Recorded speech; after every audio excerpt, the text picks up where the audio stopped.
Most of our lives, there's been five major studios in Hollywood, and they all compete with each other over directors, movies, actors, whatever, to get the biggest box office hits of the year. And then along came a scary outside threat, the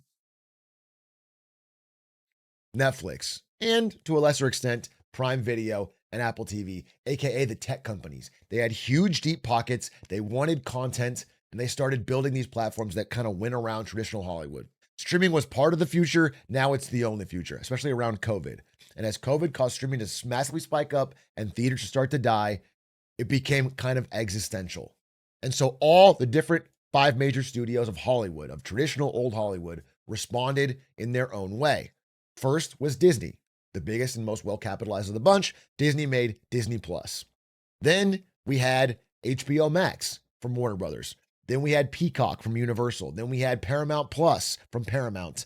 Sony, the laggard, the sickly gazelle at the back of the pack, realized they couldn't even muster up their own low budget streaming service. They couldn't do it. So they became a farmhouse where they would make content for other platforms. They would just make movies and try to sell them to other streamers. This led to Sony creating K-pop Demon Hunters for $20 million. That's all the money they made. They sold it to Netflix, and it became the most popular Netflix film ever. So Sony is out of the race. They're out of the game, and that part of old Hollywood is basically dead. They've become a glorified outsourcing firm.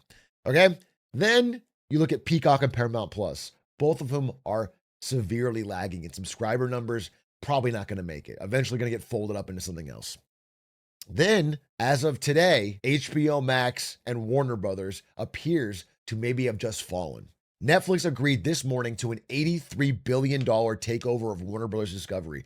This would give them access to not only HBO Max, but all of the Warner Brothers IP, including Harry Potter, The Matrix, Game of Thrones, DC, Friends, I guess Ben 10. That's, much, much more. The list goes much, much bigger than that. But this would all be part of the Netflix arm, including folding HBO Max into them. And that was one of their last really standing competitors. This leaves basically Disney Plus as the only major old Hollywood competitor still on the table. Streaming has essentially totally won were this to go through. Now, there's a lot you can say about acquisitions this big and what this means for Hollywood. But if you ask people within Hollywood, and again, I know a lot of people don't care. You're like, I don't care what an actor thinks or what a director thinks. They're screwed. They're Hollywood. But there is a monopoly element to this. When you have only, back in the day, you as a talented director who makes a movie could sell it to any one of these people. And maybe even get a little bit of a bidding war, to drive the price up of things you're creating. If there's only one or two games in town, they can charge whatever you want. You could make the greatest movie. You could make a smash hit, much like Sony did, and they give you pennies. You give you pennies on the dollar, and they get all the upside.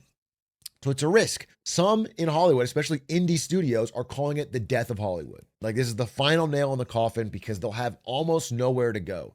Just a few massive tech companies who can give them whatever they want for their content. Additionally, actors and stars are speaking out against this, but only anonymously. This is from Variety exclusive today. A-listers are writing an open letter of alarm to Congress describing a potential economic and institutional meltdown in Hollywood. To be honest, with Congress political makeup right now, they probably love that. They're probably salivating at that.